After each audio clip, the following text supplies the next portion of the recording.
மதுரை தனியார் மருத்துவமனையை அபகரிக்க திட்டம். புதுச்சேரி எம்எல்ஏ ஜோஸ் சார்லஸ் மார்டினுக்கு தேவர் சமுதாய தலைவர்கள் கண்டனம்.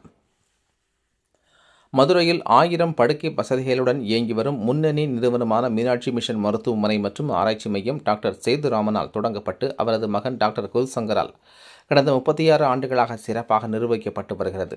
தென் மாவட்ட மக்களுக்கு குறைந்த செலவில் உயர்தர மருத்துவ சேவை வழங்கி பல விருதுகளை பெற்றுள்ள இம்மாபெரும் மருத்துவமனைக்கு களங்கம் விளைவிக்கும் வகையில் லாட்டரி அதிபர் சாண்டியாகோ மார்டினின் மகனும் புதுச்சேரி எம்எல்ஏவுமான ஜோஸ் சார்லஸ் மார்டின் செயல்பட்டு வருவதாக சமுதாய தலைவர்கள் குற்றம் சாட்டியுள்ளனர். இவர்களால் நடத்தப்படும் ஒரு செய்தி சேனல் மூலம் இந்த மருத்துவமனை மற்றும் அது நிர்வாகத்தை பற்றி உண்மைக்கு புறம்பான செய்திகளை பரப்பி மருத்துவமனையை அபகரிக்க திட்டமிட்டு வரும் ஜோஸ் சார்லஸ் மார்டினுக்கு சமுதாயத்தின் சார்பில் கடும் எச்சரிக்கை விடுக்கப்பட்டுள்ளது. மேலும் அந்த சேனலில் இருந்து தவறான செய்திகளை உடனடியாக நீக்கி பகிரங்க மன்னிப்பு கேட்க வேண்டும் என்றும், தவறு பட்சத்தில் இந்தியா முழுவதிலும் உள்ள சமுதாய மக்களை ஒன்று திரட்டி சட்ட ரீதியான முற்றுகை போராட்டம் நடத்தப்படும் என்றும் அறிவிக்கப்பட்டுள்ளது. அத்துடன் தமிழக அரசின் பெயரையும் களங்கப்படுத்தும் நோக்கில் செயல்பட்ட ஜோஸ் சார்லஸ் மார்டின் மீது தமிழக அரசு உரிய நடவடிக்கை எடுக்க வேண்டும் என்றும் சமுதாய தலைவர்கள் வலியுறுத்தியுள்ளனர். ஜோஸ் மார்டின் நாவடக்கம் தேவை. இந்த விஷயத்துல அவர் தலையிட்டார்னா எங்க எல்லையை மீறுவோம். ஆஸ்பத்திரியை முடக்கணும்னு என்ன கார்பரேட் கம்பெனி ஹாஸ்பிட்டல்லாம் சேர்த்து சதி பண்ணுதோ, மக்களை சீரழிக்கக்கூடிய லாட்டரி சீட் நடத்துறவங்க. ஆனா அது குடும்ப பிரச்சனையாவே இருக்கட்டும். இது உங்க குடும்பத்துல 1008 பிரச்சனை. உங்க மச்சானே உங்களை கழுவி ஊத்துறாரு, நீங்க அவரை கழுவி ஊத்துறீங்க. உங்க குடும்ப பிரச்சனைக்குள்ள நாங்க வரக்கூடாது. ஆனாலும் நாங்கள் வர வேண்டிய சூழ்நிலை. குடும்ப பிரச்சனை நீங்க தலையிடக்கூடாது. இத்தனை வசதிகளை செய்து கொடுத்துக்கிட்டு இருக்கக்கூடிய ஆஸ்பத்திரியை முடக்குவதற்காக ஏதோ தனியார் நிறுவனங்கள் சேர்ந்து சதி செய்தோ, அப்ப இதுக்கு பின்னாலே இந்த ஆஸ்பத்திரியை முடக்கிறதுக்கு எது சதி இருக்குதோ அப்படின்றத எங்களுக்கு சந்தேகத்தை எழுப்புது. எல்லோருக்கும் வணக்கம். நான் திருமாரஞ்சித் பேசுறேன். டாக்டர் சேதுராமன் ஐயா என்று எங்களால் வழங்கப்படக்கூடிய வாழும் காந்தியாக வாழ்ந்து கொண்டிருக்கிறார். இந்த ஆஸ்பத்திரி இப்ப உடனே வரல. சாதாரண கிளினிக் வச்சு சேமம் குழு நடத்தி இந்த முக்குளத்தூர் சமூக மக்கள் மட்டுமல்லாமல் அனைத்து சமுதாய மக்களும் முன்னேற வேண்டும் என்பதற்காக அரசாங்கம் சொல்லுது. ஆனா செய்யுதா இல்லையான்னு தெரியல. ஆனா இவர் அனைத்து தரப்பு மக்களுக்கும் சம மருத்துவத்தை கொடுத்துட்டு இருக்காரு. நீங்க இங்க போனீங்கன்னா இது ஒரு கேன்சர் இன்ஸ்டிடியூட். அது ரொம்ப பேருக்கு தெரியாது. இது கேன்சருக்கான மருத்துவமனை. இங்க போனீங்கன்னா பணமே இல்லாதவங்க இலவசமா இங்க வைத்தியம் பார்க்கலாம். மீனாட்சி மிஷன்ல அதுக்குன்னு ஒரு டிபார்ட்மெண்ட் இருக்கு. கேன்சருக்கு நீங்க பெரிய ஆஸ்பத்திரிக்கு தான் போகணும், அரசு மருத்துவமனைக்கு தான் போகணும்னு அவசியம் இல்லை. இந்த மருத்துவமனையில நீங்க இலவசமா வைத்தியம் பார்க்கலாம். ஒரு ட்ரஸ்ட் வச்சிருக்காங்க. அந்த பப்ளிக் ட்ரஸ்ட்ல மூலமா வைத்தியம் பார்க்கறாங்க. நான் என்ன சொல்றேன்னா, அந்த மார்டின் ஜோஸ் லாரஸா சார்லஸ், அவர் பேர் கூட தெரியல, அவர் இப்ப தலைவர் ஆயிட்டாரு திடீர்னு.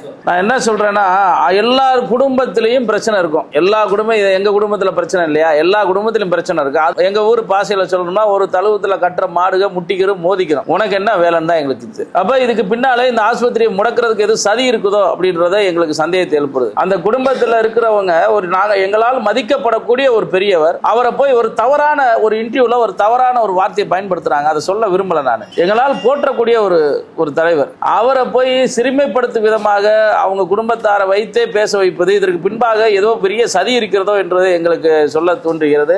இந்த மார்டின் ஜோஸ் சார்லஸ் தம்பி நீங்க உங்க பாண்டிச்சேரிக்கு போங்க. அங்க பிரச்சனை 1008 பிரச்சனை இருக்கு. ஒரு நல்ல நண்பனுடைய எடுத்துக்காட்டு என்ன? அந்த ஒரு குடும்பத்துல ஒரு பிரச்சனை நீ உட்கார்ந்து பேசி தீர்வு காணணும். தீர்வு காண அவங்களை சேர்த்து வைக்கிற வேலையை பார்க்காம தவறான ஒரு பிரச்சனையை கொண்டு போய் சட்டசபை வரைக்கும் கொண்டு போய் ஒரு சாமானிய சட்டசபைக்குள்ள போக முடியுமா? அப்ப உங்ககிட்ட நிறைய லாட்டரி அடிச்சு பணம் வச்சிருக்கீங்க. நீ உங்களை எல்லா கதவும் திறக்குது, நீங்க போறீங்க. ஆனா எங்களுக்கு வெறும் துண்டை விரிச்சும் படுப்பான், மாளிகையிலும் படுப்பான். எங்களுக்கு ஒரு எல்லையே கிடையாது. இந்த விஷயத்துல அவர் தலையிட்டார்னா எங்க எல்லையை மீறுவோம். அதுல எந்த மாற்று கருத்து இல்லைன்னா எங்க சமுதாயத்தினுடைய அடையாளம் அவர். எங்க முக்குளத்தூர் சமுதாயம் மட்டும் இல்ல, நீ போக பெரிய ஆஸ்பத்திரிக்குள்ள இருக்க ஆளை விட இங்க அதிகமா இருப்பாங்க. பூரா தரையில துண்டை வச்சு படுத்து கிடப்பாங்க. இங்க சாப்பாடு எல்லாம் பாதி விலைக்கு கொடுக்குறாங்க. இங்க இந்த ஆஸ்பத்திரியை முடக்கணும்னு என்ன கார்பரேட் கம்பெனி ஹாஸ்பிட்டல்லாம் சேர்த்து சதி பண்ணுதோ அப்படின்றதெல்லாம். ஏன்னா இவங்களோட பின்புலம் என்ன? இன்னைக்கு சட்டசபையில பேசுறாங்க, 900 கோடி கொடுத்து 1000 கோடி கொடுத்தேன்னு பேசுற அளவுக்கு இருக்க பணம் வச்சிருக்காங்க. எத்தனை ஆஸ்பத்திரி கட்டி விட்டுருக்காங்க? எத்தனை மக்கள் இன்ஸ்டிடியூட் பண்ணி வச்சிருக்காங்க? இல்ல, மக்களை சீரழிக்கக்கூடிய லாட்டரி சீட் நடத்துறவங்க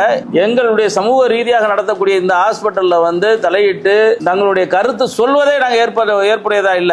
இந்த விஷயத்துல யாருமே தலையிடுவோம். எங்க அண்ணன் தான் ரமேஷ், எங்க அக்கா தான் அவங்க. எங்க குடும்பம் நாங்க பாத்துக்கிறோம். எங்க பிரச்சனை நாங்களே உட்காந்து பேசுறோம். அண்ணன் குருவன்கிட்ட பேசுறோம், வைக்கிறான். உலகத்தரம் வாய்ந்த ஒரு மருத்துவம் இந்த புது ஹாஸ்பிட்டல் வந்திருக்கு பாருங்க. அந்த ஹாஸ்பிட்டல்லாம் போனீங்கன்னா சென்னை மும்பையில் நடந்த டெல்லி வரைக்கும் எய்ம்ஸ்ல கொடுக்கிற சிகிச்சையை இங்க கொடுத்துட்டு இருக்காங்க குறைஞ்ச விலையில. அப்படிப்பட்ட மருத்துவமனைக்கு நாங்க பாதுகாப்பா இருக்க வேண்டிய வேலை எங்களுடைய வேலை. ஏன்னா இது அந்த ஹாஸ்பிட்டலுக்கு பல்வேறு பிரச்சனைகள் வந்தப்பெல்லாம் நாங்க சேர்ந்துதான் நின்றோம். ஆனா அது குடும்ப பிரச்சனையாவே இருக்கட்டும். இது தேவையில்லாம தம்பி சார்லஸ் இதுல தலையிடுறது நல்லது இல்ல. நீங்க ஒரு எம்எல்ஏ, உங்க பகுதி மக்களுக்கான தீர்வு பாருங்க, அவங்க மக்களுக்கு என்ன தேவைன்றதை செஞ்சு கொடுங்க. எங்களுக்கு இவரு சேதுராமன் ஐயா பத்தி உங்களுக்கு தெரியாது. யாரோ சொல்லி எழுதி கொடுத்ததை வாசிக்கிற ஆளுங்க நாங்க இல்ல. ஆனா அவரை பொறுத்த அளவுக்கு யாரோ எழுதி கொடுத்துட்டு வாசிக்கிறாங்க. அவர் எத்தனை அன்னதானம் கூட வச்சு நடத்துறாரு. பசுமொன்னுக்கு போனீங்கன்னா ஒரு 3 நாளைக்கு சாப்பாடு 30,000 பேர் 40,000 பேர் லட்சக்கணக்கில் சாப்பிட்டு போறான். சிவகங்கை மாவட்டத்தில் எத்தனை பள்ளிக்கூடம் கட்டி கொடுத்திருக்கிறாரு. எங்க 8 நாடு 24 உபகிராமத்தில் இருக்கக்கூடிய அங்க வைத்தியம் பார்க்கக்கூடியவங்க வீடு மாறி, சொந்த வீடு மாறி, குறிப்பா ராமநாதபுரத்தில் இருக்கக்கூடிய இஸ்லாமியர்கள் பூரா இங்க போய் பாருங்க, நிறைய இங்க இருப்பாங்க அந்த ஹாஸ்பிட்டல்ல. இத்தனை வசதிகளை செய்து கொடுத்துக்கிட்டு இருக்கக்கூடிய ஆஸ்பத்திரியை முடக்குவதற்காக ஏதோ தனியார் நிறுவனங்கள்லாம் சேர்ந்து சரி செய்தோம் அப்படி நாங்க சந்தேகப்படுறோம். இந்த ஹாஸ்பிட்டலுக்கு ஒரு பிரச்சனை என்று சொன்னால் ஒட்டுமொத்த தலைவர்களும் ஒன்று திரண்டு நிற்போம். இந்த ஐயா சேதுராமன் அவருடைய கரத்தை வலுப்படுத்துவோம். ஒரு எளிமையானவர். எந்த ஆஸ்பத்திரியில குறைக்க முடியுமா? மதுரைக்குள்ள எத்தனை ஆஸ்பத்திரி இருக்கு? 5 ரூபா குறைக்க மாட்டாங்க, 1000 ரூபா குறைக்க மாட்டாங்க. ஐயா அவர் ரொம்ப ஏழைங்க, ரொம்ப கஷ்டப்படுறாங்கய்யா. அடுத்த நிமிஷம் எதுவுமே இல்லை. இங்க இருக்க மேனேஜர் பூரா இங்க ஓனர் மாதிரி தான். இவங்க யாரு ஓனர் முதலாளி இதெல்லாம் இந்த பாகுபாடே இல்லாத ஒரு ஹாஸ்பிட்டல் எதுனா அது மீனாட்சி மிஷன் தான். நீங்க போய் ஒரு சிட்டையை கொடுத்துட்டு ரொம்ப கஷ்டப்படுறேன்னு சொல்லுங்க, அவங்களே குறைப்பாங்க. யார்ட்டையும் கேட்கவே மாட்டாங்க, டாக்டர் கேட்க மாட்டாங்க. என்ன பசி ரொம்ப கஷ்டமா இருக்காங்க வாங்க அப்படின்னு சொல்லி குறைச்சி எழுதி கொடுப்பாங்க. அப்படிப்பட்ட ஒரு மருத்துவமனைக்கு மீது சாணியர் எடுத்து பூசுவதை நாங்கள் ஏத்துக்கிற முடியாது. இது மக்களுக்கான மருத்துவமனை. இந்த மருத்துவமனைக்கு எந்த ஆபத்து வந்தாலும் நாங்கள் அனைவரும் ஒரு அணியில் திரண்டு நிற்போம். தம்பி சார்லஸ் அவர்கள் நாவடக்கம் தேவை. குடும்ப பிரச்சனையில் நீங்க தலையிடக்கூடாது. நீங்க சட்டமன்ற உறுப்பினர், நீங்க உங்க சட்டமன்ற பகுதியில் வாழக்கூடிய பொதுமக்களுக்கு என்னென்ன தேவை என்பதை உங்க சட்டமன்றத்தில் நீங்கள் பேசுங்கள். தமிழ்நாட்டு சட்டமன்றத்தில் பேசுவதற்கு நிறைய இருக்காங்க.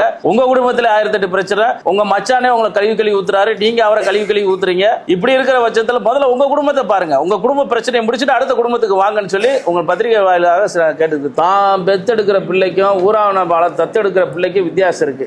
அவங்க அரசுடைமை ஆக்கணும் அப்படின்னு சொல்றாங்கன்னா அவங்களுக்கு அதுல இன்ட்ரெஸ்ட். எடுத்து வளர்த்த பிள்ளை தானே, பெத்தவங்க தானே வழி, முட்டை போட்டது தானே கோழிக்கு வழி தெரியும். அவர் எப்படி வந்தாரு, எவ்வளவு கஷ்டப்பட்டாரு, எத்தனை மக்களுக்காண்டியான போராட்டம், எத்தனை மக்களுக்காக நின்று இருக்கிறாரு. மருத்துவமனைக்கு வருவதற்கு முன்னால சில விஷயங்களை இங்க சொல்ல முடியும். அவ்வளவு பிரச்சனை எல்லாம் அவர் சந்திச்சாரு. அப்படியெல்லாம் அவருக்கு இதை போய் அரசுடைமை ஆக்கணும் அவர் சொல்ல மாட்டாரு. ஒரு டாக்டருக்கு சின்னவர் இருக்காரு அவர் சொல்ல மாட்டாரு. அவங்க சொல்லுவாங்க. காரணம் என்னன்னா அதோட கஷ்டம் தெரியாது, அது எப்படி உருவாச்சுன்னு அவங்களுக்கு தெரியாது. அதனால அவங்க அசால்ட்டா சொல்றாங்க.